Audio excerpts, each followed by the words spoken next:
Plato defines justice as a state of internal and structural harmony, achieved when reason maintains absolute authority over instinct.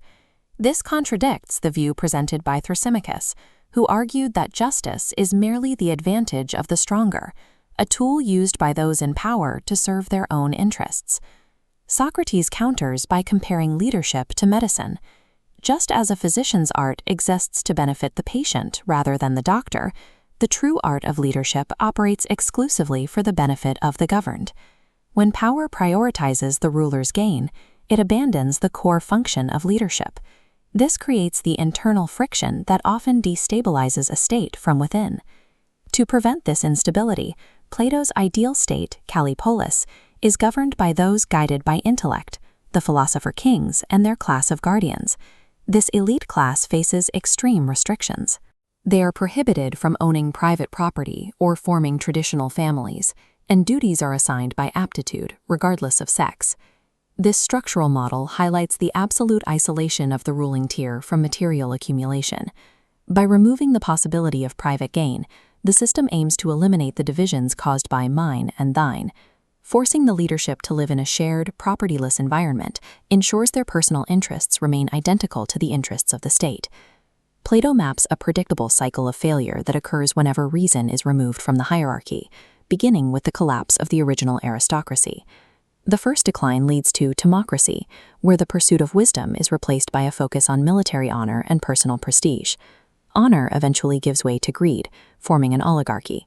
Power is restricted by property requirements, fracturing the city into a small class of wealthy rulers and a large class of the impoverished.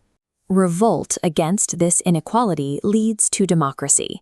This stage provides total freedom, but without a rational foundation, it often dissolves into civic indiscipline and social chaos. In the resulting instability, the population often empowers a single protector.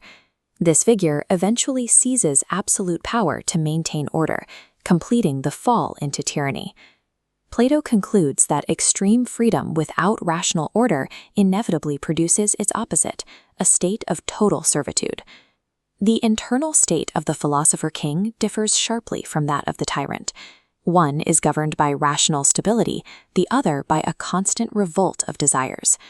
Despite holding absolute power, the tyrant is enslaved by his own paranoia and insatiable appetites.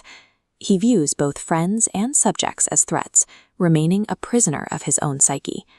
Socrates quantifies this disparity, concluding that the just and rational leader is exactly 729 times happier than the tyrant. Structures designed to satisfy unlimited desires or concentrate private assets are shown to be inherently unstable, eventually collapsing under the weight of their own internal conflicts.